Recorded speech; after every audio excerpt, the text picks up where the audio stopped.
Hey guys, how's it going? My name is Adam. Today I'm going to show you how to share WhatsApp link. So if you enter WhatsApp and you go to your settings, you won't see an option, unfortunately, so you can share your own WhatsApp link for now. But alternatively, what you're going to do, you're going to just go back to your screen, go ahead to your notes.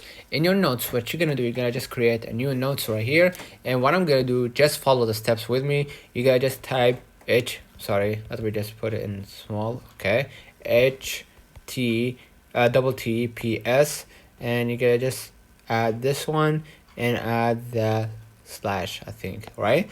And what you gotta do, you gotta just type wg.me, okay? And what you gotta do here, you gotta just go ahead and hit slash again, and you gotta type your own phone number, okay? In my case, I will type phone number. And basically what's gonna happen after you type your phone number, you gotta just copy the link and you're gonna open it to your browser after you hit done at the top right, or you could just click the link at the top right after you finish, and you'll be able to see the link, and it will direct you to your own WhatsApp. Okay, so you can open the chat.